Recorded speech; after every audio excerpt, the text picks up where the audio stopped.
आज ही Doubtnut app download करें। Doubtnut पर होगा अब आपके सभी मैथ्स, केमिस्ट्री, फिजिक्स और बायोलॉजी डाउट्स का सफाया। बस अपने क्वेश्चन की फोटो खींचो, उसे क्रॉप करो और तुरंत वीडियो सोल्यूशन पाओ। Download now. क्वेश्चन में हमें कुछ स्टेटमेंट्स दिए हैं। इनमें से हमें दो स्टेटमेंट ऐसे खोजने हैं जो कि अगर हम दोनों को एक साथ अगर कंसिडर करेंगे तो ये हमारा इस फैक्ट को सपोर्ट करेगा कि रेस्पिरेटरी पाथवे जो है वो एक एम्फीबोलिक पाथवे है। एम्फीबोलिक का मतलब पहले समझ लेते हैं। हमें पता है हमारे मेटाबॉलिक पाथवे जो है वो दो प्रकार के होते हैं। मेटाबॉलिक पाथवे दो प्रकार के होते हैं। कौन से, आइए देखते हैं। एक तो होता है हमारा एनाबॉलिक पाथवे। एनाबॉलिक पाथवे का मतलब होता है यहाँ पर कि इससे कोई ना कोई चीज सिंथेसाइज हो रही है, कोई चीज नई बन रही है। और दूसरा होता है हमारा कैटाबॉलिक पाथवे। तो कैटाबॉलिक पाथवे का मतलब होता है कि यहाँ पर कोई ना कोई चीज ब्रेक डाउन हो रही है सिंपलर पार्ट्स में। तो ये होते हैं हमारे दो प्रकार के मेटाबॉलिक पाथवे, और अगर ये दोनों ही एक साथ हो रहे हैं तो इसको हम बोलते हैं एम्फीबॉलिक पाथवे। जैसा आपको पता होगा कि एम्फीबियंस होता है। एम्फीबियंस का मतलब कि वो दोनों जगह पर रह सकते हैं, दोनों लाइफ, यानी कि एम्फी मतलब होता है बोथ, और बायोस मतलब होता है लाइफ, तो यानी कि वो लैंड और वाटर दोनों में रह सकते हैं। ऐसे ही इसका मतलब होता है एम्फीबॉलिक का मतलब हो गया कि एम्फी मतलब बोथ, यहाँ पर एनाबॉलिक भी है और कैटाबॉलिक भी है। तो इस फैक्ट को अगर हमें बताना है तो हमें कौन से दो स्टेटमेंट का कॉम्बिनेशन देखना चाहिए।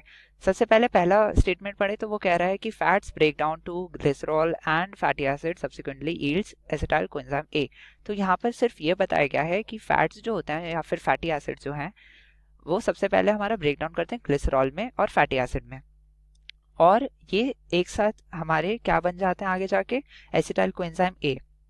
एसिटाइल कोएंजाइम ए से फिर ये हमारे क्रेब्स साइकिल में एंटर कर जाते हैं और हमारा जो इलेक्ट्रॉन ट्रांसपोर्ट चेन है उसमें एंटर करके ये हमारी एनर्जी प्रोवाइड करते हैं, यानी कि एटीपी बनाते हैं।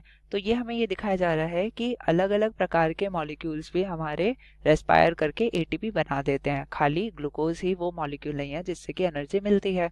तो यहाँ पर हमें सिर्फ इतना ही बताया गया है कि फैट ब्रेक डाउन करता है और एसिटाइल कोएंजाइम ए बनाता है। यहाँ रेस्पिरेटरी पाथवे एक एम्फीबॉलिक पाथवे, इसके बारे में कोई भी चीज नहीं बताई गई है, इसलिए ऑप्शन गलत हो जाएगा। सेकंड जो हमारा स्टेटमेंट है वो ये कह रहा है कि रेस्पिरेशन के दौरान जो हमारे कार्बन कार्बन बॉन्ड होते हैं कॉम्प्लेक्स कंपाउंड के, वो ब्रेक डाउन करते हैं। जी हाँ, ये तो होता ही है थ्रू ऑक्सीडेशन, यानी कि ऑक्सीजन का यहाँ यूज हो रहा है, leading to release of energy जो कि ट्रैप हो जाती है एटीपी में। तो ये बिल्कुल सही स्टेटमेंट है, और ये हमारा ये जस्टिफाई कर रहा है हमारा कैटाबॉलिक पाथवे, यानी कि कैटाबॉलिज्म को ये शो कर रहा है।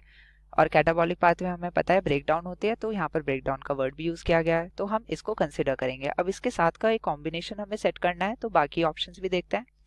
थर्ड स्टेटमेंट जो है वो कह रहा है acetyl coenzyme A from respiratory pathway is withdrawn for synthesis of fatty acid, यानी कि जो हमारा एसिटाइल कोएंजाइम ए है ये हमें पता है कब बनता है, लिंक रिएक्शन के दौरान, जब हमारा पहले तो ग्लाइकोलिसिस हुई, उसके बाद हमारा पायरुवेट एसिड बना, पायरुविक एसिड बना। अब ये पायरुविक एसिड जो होता है ये हमारा लिंक रिएक्शन के दौरान यहाँ पर डीकार्बोक्सिलेशन होती है और एनएडी वगैरह का यहाँ पर रिलीज होता है, यूटिलाइजेशन होता है। तो यहाँ पर क्या होता है, बेसिकली हमारा पायरुविक एसिड क्या बना देगा, हमारा बना देगा ये एसिटाइल कोएंजाइम ए। और एसिटाइल कोएंजाइम ए जो है ये हमारा एंटर करता है हमारे क्रेब्स साइकिल में। तो आप यहाँ पर देख सकते हैं ये एसिटाइल कोएंजाइम ए की यहाँ पर ये बात कर रहा है कि रेस्पिरेटरी पाथवे से अगर हम एसिटाइल कोएंजाइम को विड्रॉ कर लें, यानी कि अगर यहाँ से हम निकाल देते हैं तो हम फैटी एसिड बना सकते हैं। कभी कभार हमारी बॉडी को एकदम से जरूरत पड़ती है फैटी एसिड्स बनाने की, सिंथेसाइज करने की, तो वो एसिटाइल कोएंजाइम ए को इस रेस्पिरेटरी पाथवे से निकाल लेगा और यहाँ पर सिंथेसिस करा देगा फैटी एसिड की। तो आप देख सकते हैं यहाँ पर सिंथेसिस यानी कि एनाबॉलिज्म की बात करी जा रही है। चलिए हम इसे भी कंसिडर कर लेंगे। एक बार हम लास्ट स्टेटमेंट भी देख ले। तो लास्ट स्टेटमेंट कह रहा है कि proteins are degraded by protease to amino acid and enter the respiratory pathway. तो यहाँ पर बिल्कुल हमारे फर्स्ट की तरह बताया गया है कि प्रोटीन प्रोटीएज के द्वारा अमीनो एसिड में ब्रेक हो जाता है, पर इसका हमारा रेस्पिरेटरी पाथवे एक एम्फीबॉलिक पाथवे है, इससे कोई रिलेशन नहीं है, ये सिर्फ हमें कैटाबॉलिज्म दिखा रहा है। तो हमारा यहाँ पर ये भी ऑप्शन गलत हो जाता है। अब अगर हम बात करें सेकंड और थर्ड को, तो हम क्या कहेंगे, मान लीजिए हम इन्हें सेकंड और थर्ड को एक साथ पढ़ते हैं, तो थोड़ा सा यहाँ से हम क्लियर कर देते हैं। देखिए यहाँ पर जो सेकंड स्टेटमेंट है वो ये कह रहा है कि रेस्पिरेशन के दौरान कार्बन कार्बन बॉन्ड हमारे ब्रेक डाउन करते हैं और ऑक्सीडेशन के दौरान ये होता है जिससे कि एनर्जी रिलीज करती है। तो हमारा कैटाबॉलिज्म यहाँ पर फिट बैठ रहा है। थर्ड जो हमारे स्टेटमेंट है वो कह रहा है कि एसिटाइल कोएंजाइम ए जो है रेस्पिरेटरी पाथवे से उसे अगर हम विड्रॉ कर लेते हैं तो हमारा फैटी एसिड का सिंथेसिस होता है, तो ये हमारा एनाबॉलिक रिएक्शन को शो कर रहा है।